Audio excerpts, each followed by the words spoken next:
Halo, Bapak Ibu viewers, apa kabar? Pada video kali ini, Humas Bahasa Inklusif Indonesia akan membahas tentang afasia. Bagaimana kita dapat membantu teman-teman kita, keluarga kita, famili kita yang mengalami afasia. Terutama dalam video ini kita akan membahas bagaimana untuk menjadi fasilitator diskusi yang baik untuk kelompok penutur dengan afasia. Jadi beberapa orang begitu ya kelompok lalu diskusi, walaupun diskusi ini kita maknai secara umum saja ya. Jadi satu kelompok ya beberapa orang yang bercakap-cakap. Lalu bagaimana kita dapat menjadi fasilitator ya, orang yang membantu supaya diskusi tersebut, ngobrol-ngobrol tersebut bisa berjalan dengan baik. Baik, materi di video ini berdasarkan artikel yang ditulis oleh Lee dan Azios yang diterbitkan oleh American Journal of Speech Language Pathology di tahun 2020. Jika para viewers ingin membaca secara lebih lengkap, saya akan berikan link, uh, dapat dilihat link di bawah video ya yang dapat diklik supaya bisa mengakses artikel lengkapnya. Nah, jadi video ini uh, hanya membahas sebagian dari artikel ini, tidak semuanya. Untuk lengkapnya silakan dapat dibaca. Baik, ya. Jadi sekarang tentang afasia dulu, Ibu Bapak viewers.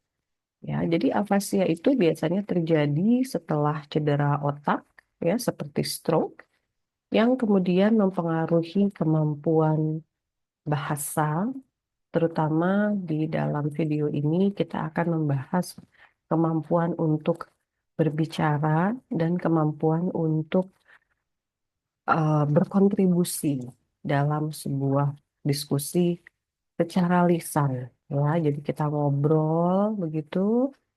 Orang-orang dengan afasia ini seringkali banyak diam karena mengalami masalah pencarian kata.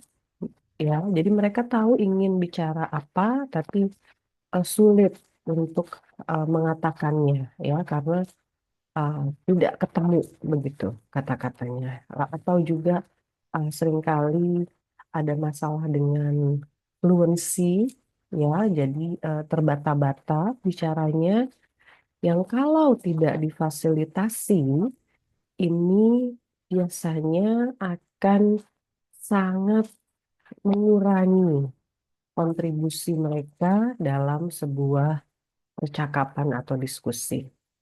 Ya, jadi yang orang yang tidak mengalami afasia itu akan ngomong terus, akan bicara terus, tidak sabar, tidak dapat memfasilitasi supaya saudara, teman kita yang mengalami afasia ini bisa berkontribusi. Nah, itu yang ingin kita hindari. Ya, kita harus memfasilitasi supaya mereka juga akan menjadi lebih produktif, akan menjadi lebih semangat, ya, akan menjadi lebih percaya diri untuk bercakap-cakap. Baik, apa hal-hal yang perlu dihindari, Ibu Bapak?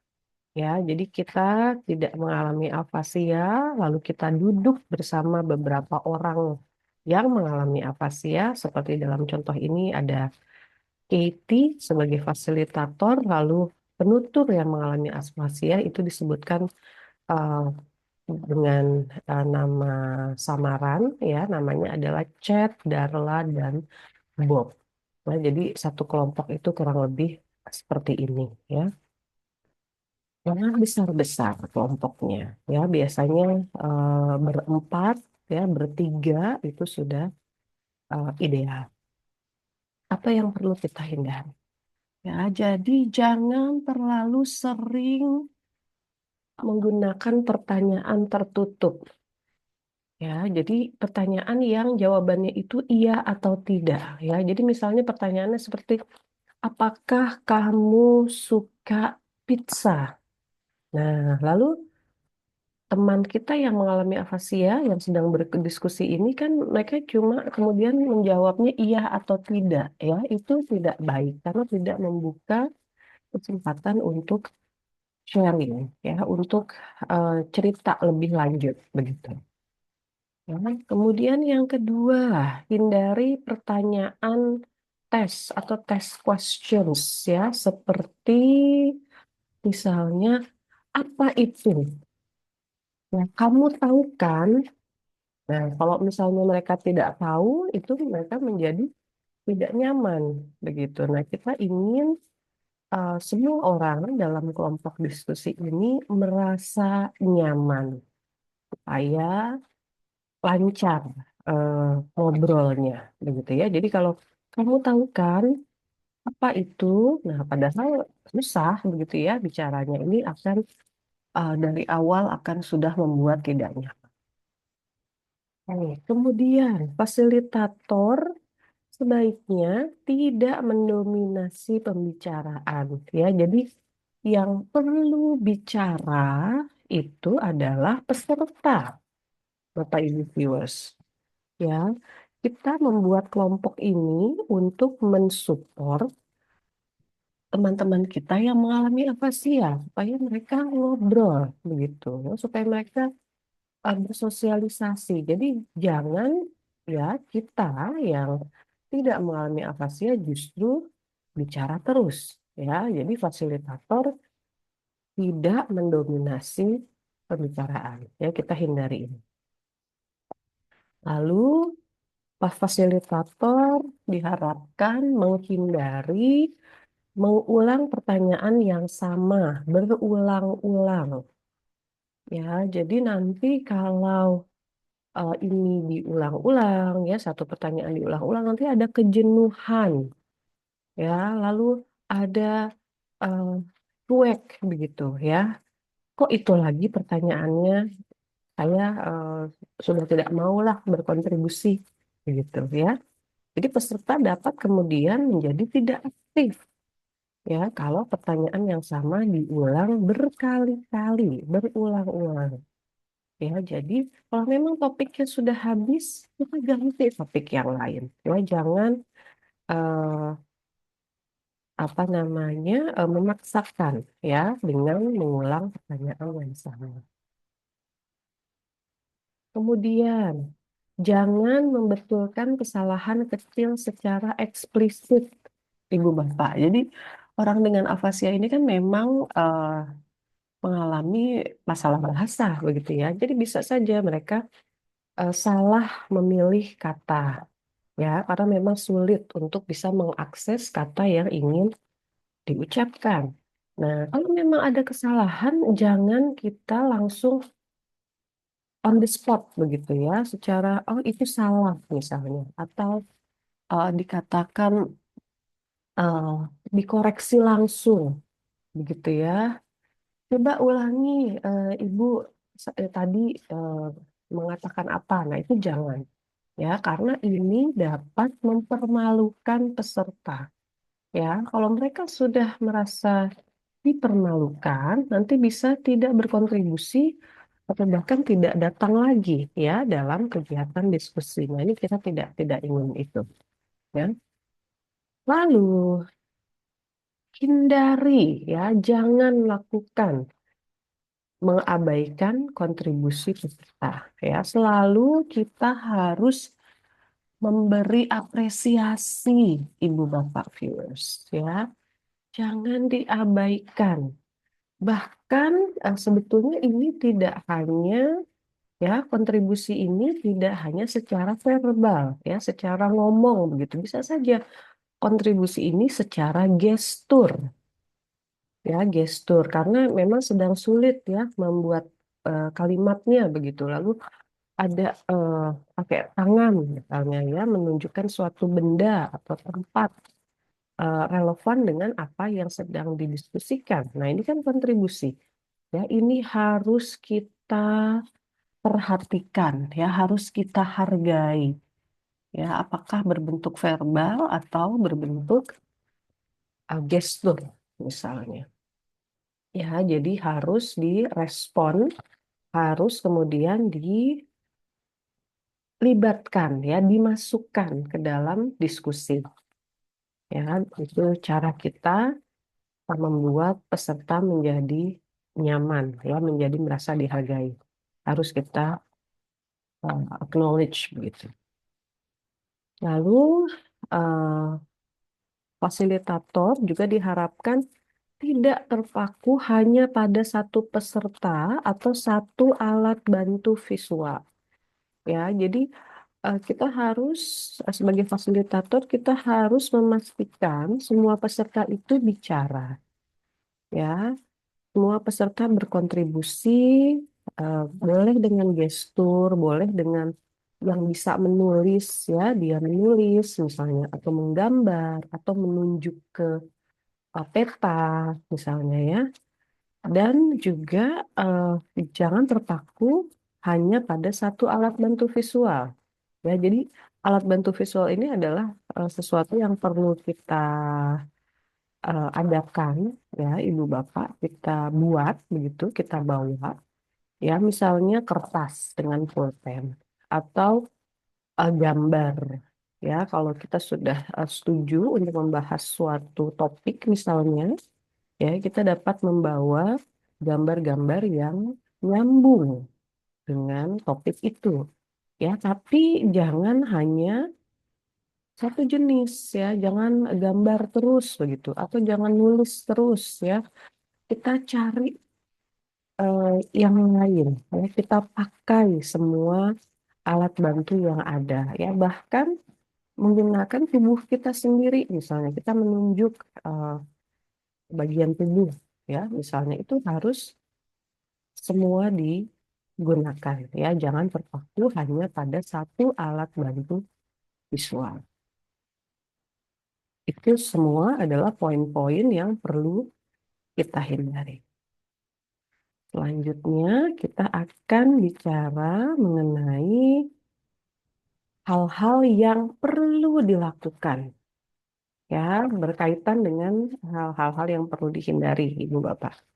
Jadi, tadi masalah em, kita menghargai kontribusi, ya, kita perlu menggunakan token pengakuan, ya. Jadi misalnya, baik, oke, begitu ya, atau mungkin thumbs up ya, kita kasih jempol begitu ya.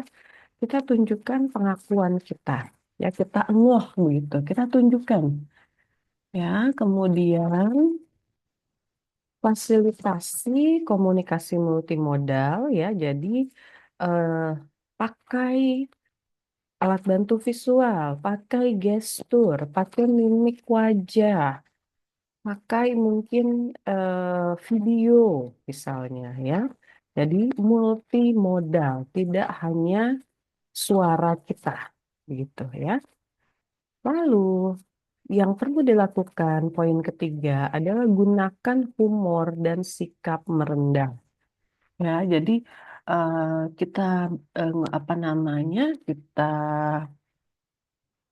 memberikan kontribusi yang dapat membuat peserta senyum ya atau tertawa ya, candaan ya, kerendahan hati ya, untuk menciptakan suasana setara dan nyaman. Nah, ketemu lagi nih Ibu Bapak kata nyaman ya. Jadi memang perasaan nyaman ini sangat penting.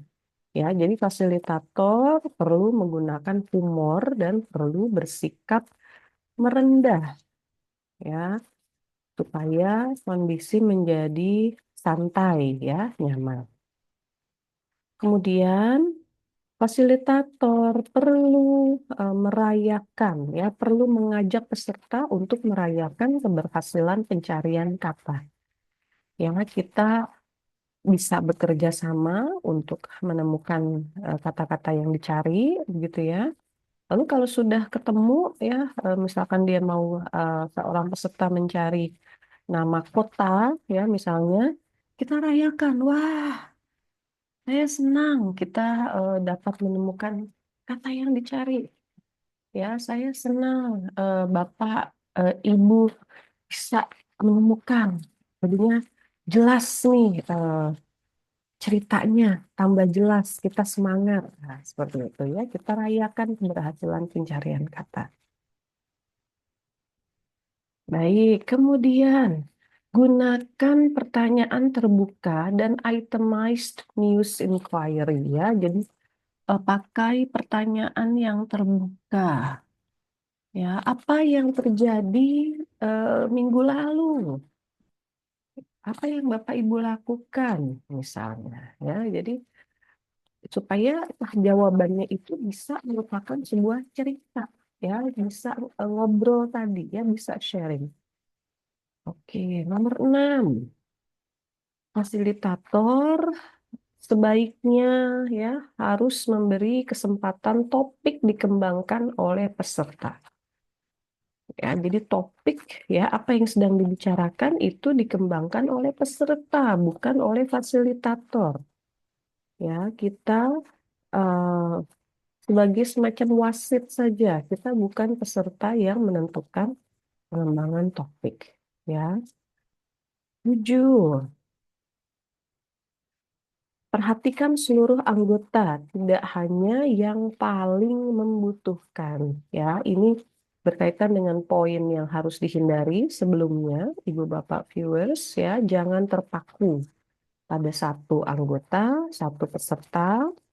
Ya, kita harus memperhatikan seluruh anggota. Jadi kalau ada 3 orang, ya kita perhatikan 3 orang semuanya itu. Ya, jangan cuma satu. Kemudian, gunakan dukungan visual dengan bijaksana. Ya, jadi tadi kita sudah uh, membahas ya dukungan visual, tapi bijaksana di sini misalnya maksudnya adalah jangan sampai dukungan itu kemudian membelokkan alur diskusi, Ibu Bapak ya, alur percakapan ya, tapi bagaimana dukungan ini mendukung ya, bukan menjadi uh, primadonanya begitu. Ya, karena yang penting adalah uh, sharingnya ya, bercakap-cakapnya begitu, bukan uh, apa membuat sebuah gambar misalnya menjadi pusat perhatian begitu ya. Jadi kita bantu ya sebagai fasilitator kita bantu menempatkan peserta dan kebutuhan mereka untuk bercakap-cakap, untuk bersosialisasi itu di tempat yang paling penting begitu. Ya, sehingga mudah-mudahan mereka dapat senang bercakap-cakap, dapat senang berdiskusi, dapat kemudian memperlancar kemampuan bicara mereka, ya, dan juga lebih semangat untuk hidup, ya, lebih semangat untuk menjadi lebih baik, ya, lebih semangat kemudian untuk dapat berkontribusi, ya. Walaupun afasia seringkali merupakan suatu kondisi yang kronis, Ibu Bapak, ya. Tapi bisa ya kita tingkatkan kualitas hidup mereka melalui kelompok diskusi afasia ini dan kita membantu sebagai fasilitator yang baik. Terima kasih, semoga bermanfaat. Saya akhiri. Selamat mencoba, Ibu Bapak. Terima kasih.